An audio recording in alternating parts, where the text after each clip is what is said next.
बुल्ढाना की LCB team ने बुल्ढाना जिले में 3 बड़े अपराधों का खुलासा किया है, जिसमें एक मामले में लिप्त आरोपियों के खिलाफ मकोका एक्ट के तहत कार्रवाई की गई। पहला मामला ठगी का था, जहां अज्ञात आरोपियों ने फेसबुक और मोबाइल के माध्यम से फरियादी को बुलाया और उससे लाखों रुपए के गहने और पैसे लूट लिए। इस मामले में गिरोह के सरगना सहित 11 आरोपियों को गिरफ्तार किया गया था।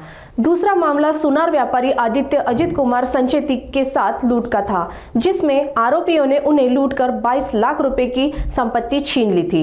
पुलिस ने इस मामले में 2 आरोपियों को गिरफ्तार किया है। कुल मिलाकर एलसीबी ने 3 अपराधों में 17 आरोपियों को गिरफ्तार कर कुल 22 लाख रुपए की संपत्ति जब्त की है। पुलिस ने इन अपराधों को गंभीरता से लेते हुए आगे की कार्रवाई तेज कर दी है।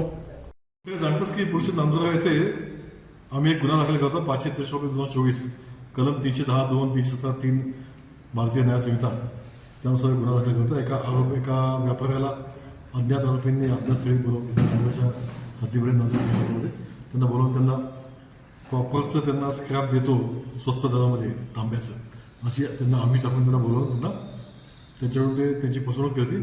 त्यांच्याकडून पैसे लुटले होते। 9,10,000 रुपये असा त्यांचा मुद्देमाल त्यांनी सोडून दिला। त्या गुन्ह्यामध्ये आम्ही प्रमुख 3 आरोपी अटक केले। त्यानंतर आणखी आम्ही 11 आरोपी अटक केले त्या गुन्ह्यामध्ये आणि त्यांच्याकडून त्या गुन्ह्यामध्ये आम्ही कालांतरानं MCO मोका लावला आणि मोक्या अंतर्गत आम्ही एवढे आरोपी अडकवून पहिले 3 नंतर 11 14 टोटल आरोपी आणि त्याच्यामध्ये 7,25,000 रुपयाचा आम्ही मुद्देमाल आम्ही हस्त केला। 7,25,000 रुपयाचे सोनं, नगदी 15,000, मोबाईल 6 नग आणि 3 मोटरसायकल असं आम्ही 7,25,000 रुपयाचा मुद्दा आम्ही त्या गुन्ह्यामध्ये हस्तगत केला आहे। दुसरा गुन्हा आमचा पोझिशन लोणाचा। तुम्हाला सगळ्यांना आपण सगळे जाणताच की एक सराफा व्यापारी होते, व्यवसायिक होते इथले लोणाचे सुलतानपूरचे। ते सुलतानपूरहून लोणाला येत असताना त्यांना एका ठिकाणी त्यांना 2 लोकांनी मागून बाईकमध्ये येऊन त्यांना लुटलं होतं। त्या आरोपींना आम्ही अटक केलेला आहे। त्यांच्याकडनं आम्ही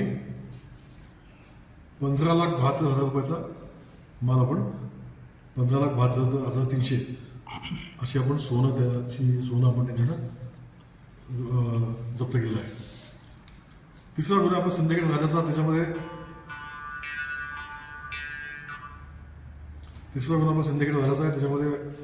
एक ज्वेलर्सचं दुकान होतं, त्या स्नेहल ज्वेलर्स, त्या दुकानाला मागच्या बाजूने भिंतीला भगदाड पाडून ते दुकान लुटण्यात होतं। त्याच्यामध्ये आम्ही त्यातले आरोपी अटक केले आहे। त्यांच्याकडनं 22,05,000 इतक्या रुपयाचा आपण माल पण त्यांच्याकडनं हस्तगत केला आहे।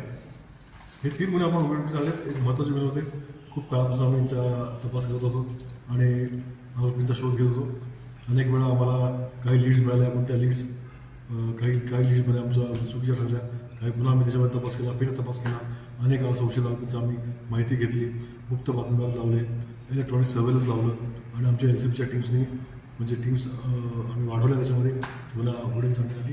आणि आमचे PI LCB श्री अशोक लांडे साहेब यांनी आता अत्यंत भरीव आणि मोलाची कामगिरी करून हे 3 गुन्हे उघडकीस आणलेले आहेत आणि एका गुन्ह्यावर आपण मोकाही लावलेला आहे। त्यामुळे आपल्याकडे बुलढाणा जिल्ह्यामध्ये गुन्हेगारांना चांगलाच आळा बसेल याची मला खात्री आहे।